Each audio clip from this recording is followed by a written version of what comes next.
So Blake Mozer's future is locked away. Yeah, well, that's the report, isn't it? Broncos haven't come out and confirmed it yet, but the suggestion is that he has re-signed for another 2 years with the Broncos. It'll lock him in at Red Hill until the end of 2027. Great get for Brisbane. He's an absolute star in the making, Blake Mozer. I know he's missed the first part of this year through injury, and that's obviously not helping his cause, given that the radical change Brisbane are going under at the moment. But there's no question that Brisbane wanted to make him a retention target, and it seems they've now gone and done that. What that means for a few other players in the squad remains to be seen, I think. Both Corey Pay and Billy Walters, I think, are off contract at the end of this year. Obviously, Corey Pay was very much on the outer last year under Kevin Walters before Michael Maguire instilled him as the number one dummy half this year, and gee, hasn't he been good? He's been fantastic, Corey Pay. Talk is that he's going to re-sign as well.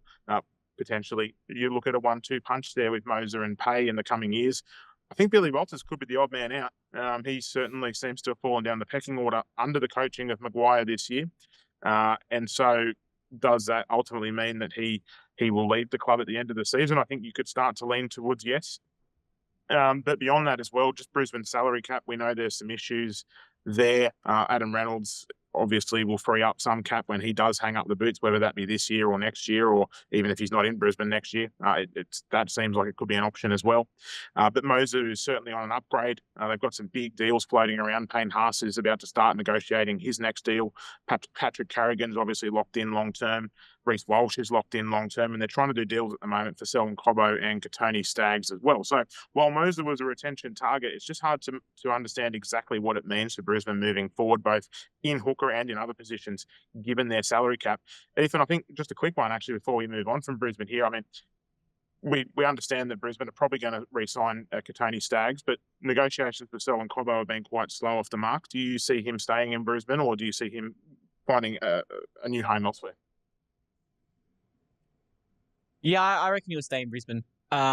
He loves it too much. I as much as the Roosters or another club will offer him a long-term, probably more lucrative, more expensive deal, I can't see him leaving. I'm not sure whereabouts he's from or he's back, his hometown. But from all reports, he won't move away from Queensland. He just loves it too much. But an interesting one now over the weekend. I think you covered it as well, Scott, so I'll throw this to Darren. Payne Haas linked to Manly. Can we see Payne Haas, the best front rower in the NRL at this stage, leave the Brisbane Broncos? Probably not.